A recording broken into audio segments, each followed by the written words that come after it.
Why, hello there, YouTube, and welcome to another edition of Horigin Files.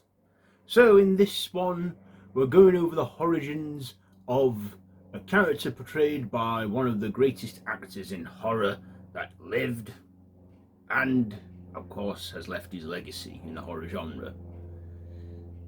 Yes, we're going over the origins of William John JB Bludworth. Enjoy it, and I'll see you after this.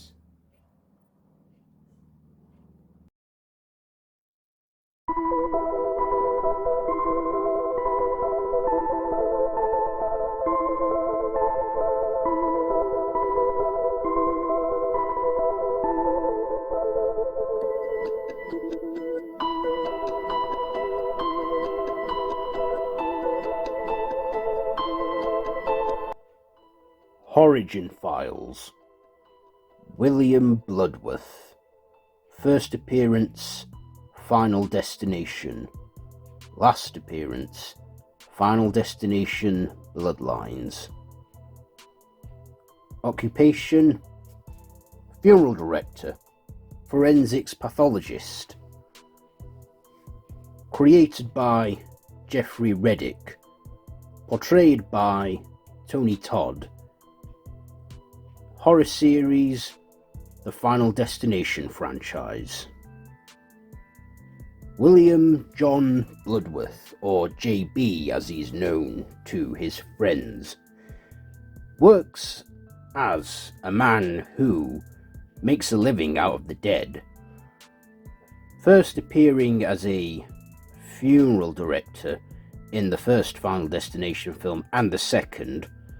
It's also revealed in the fifth installment, which takes place before the events of the first film, that he is also a coroner that cleans up when the game is finished, and also seems to have a great knowledge of death, as throughout these films, many of our protagonists have always found their way to Bludworth, where he tells them that they are on death's list and that they can't cheat death, and that it's all part of death's design.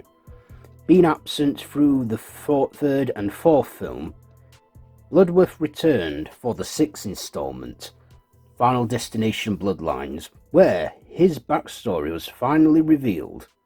It was revealed that in 1968, as a small boy, Bludworth attended his mother's place of work, where she performed with a band at the Skyview restaurant.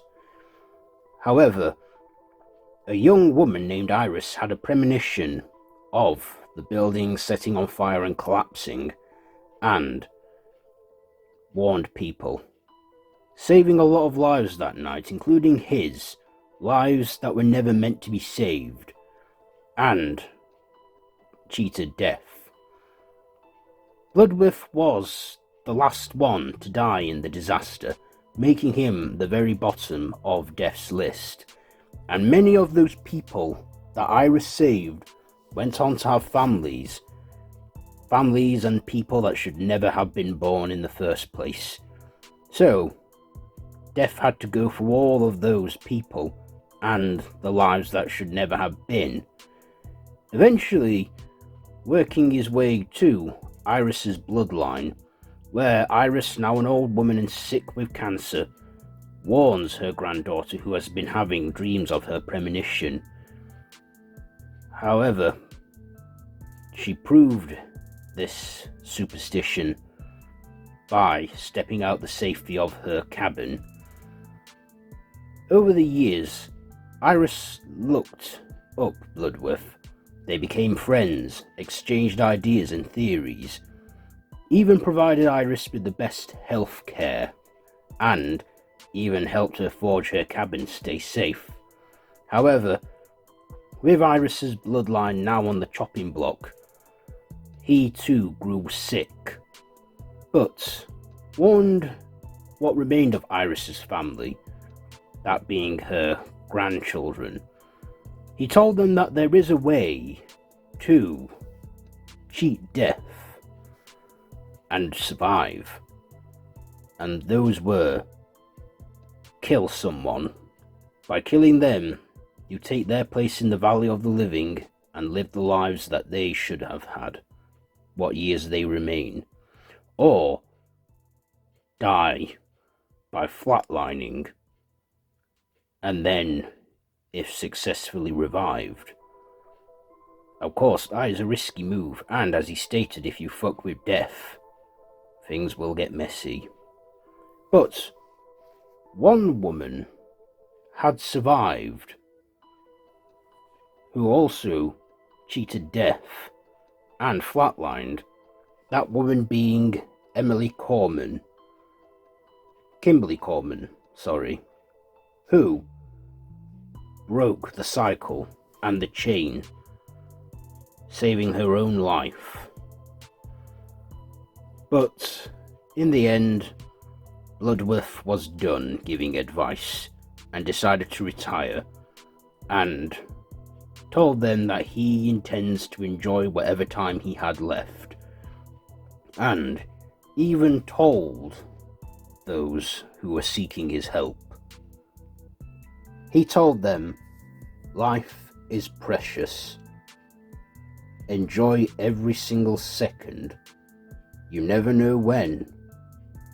Good luck. These lines were improvised as his actor Tony Todd was really sick and dying at that time from stomach cancer, and the directors even told Tony Todd to say what comes from the heart. Saying this, it really hit us deep in the heart, and I feel that he broke character and the fourth wall to say that line, to say goodbye and thank you. All I can say is no.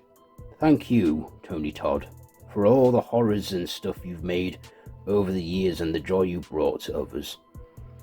Of course, with Stephanie and Charlie, the final two of Iris's bloodline, not surviving and dying, it is presumed that death finally made his way to Bludworth, and that he was next.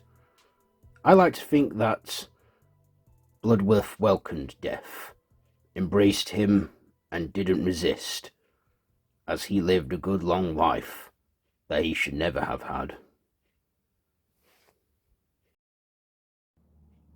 And there you go, Horigin Files on Bludworth. Is there anything I missed about him? Do let me know down in the comments below, and if you like this video, be sure to give it a big thumbs up, share with your friends, and feel free to subscribe to the channel if you haven't already, and to hit that notification bell. I have been Random Ross, and this has been Horigin Files.